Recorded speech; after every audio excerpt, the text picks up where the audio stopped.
Why do I do this? Well, I feel like I'm a young man trapped in an old man's body. And if I stop doing this, I'm afraid that I'll become an old man trapped in an old man's body. And believe me, it's better to be young and trapped than old and trapped.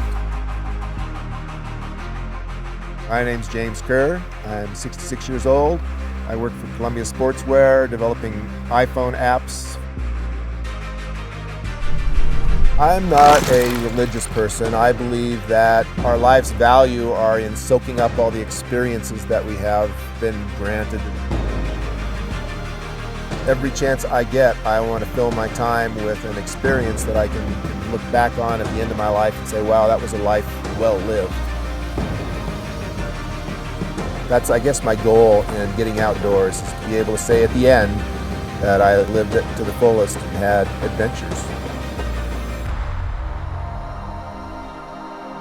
In my 30s, I worked construction long enough to go climbing for a period of time until I ran out of money, and then I'd get another construction job and work until I had the money to go climbing again. Some of the best adventures I've had were in the Alaska Range. We did 7 expeditions to the Alaska Range in the late 70s and early 80s. We were able to actually walk on glaciers that had never been walked on before. We climbed peaks that had never been climbed before. We did first and second ascents throughout the range.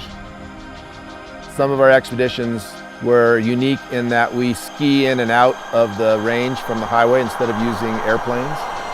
So a typical approach would be 100 to 150 miles on skis just to get to the climbing. I have to admit that I've had a fair amount of luck. I've had quite a few close calls where I could have died and didn't. I've had avalanches almost sweep me off of an ice route. Been walking along a ridge and had a cornice break out from under me and drop me 40 feet over a 4,000-foot abyss. From the accident site, I had to crawl about 2 miles back to the tent. And when Keith took my boot off, we discovered had I broken my leg.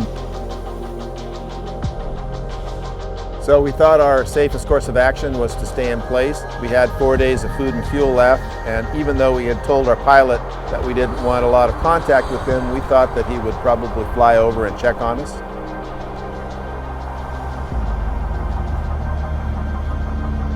And sure enough, 4 days later, Jay Hudson flew his Cessna over the top of us. 2 hours later, I was in the Anchorage hospital. So I was pretty hard on my body in my youth. I did a lot of construction work and carried heavy loads in the mountains until my knees and my back were pretty well shot. So I started looking for an activity that would give me the adventure but have a little bit less stress on the body. One of the aspects of both mountaineering and sailing that I enjoy is the teamwork aspect. There's no bond of brotherhood stronger than 2 guys on a rope on a big north face of the mountains. But when you're 100 miles offshore in a small sailboat with a crew of 3 guys in heavy weather, that comes pretty darn close.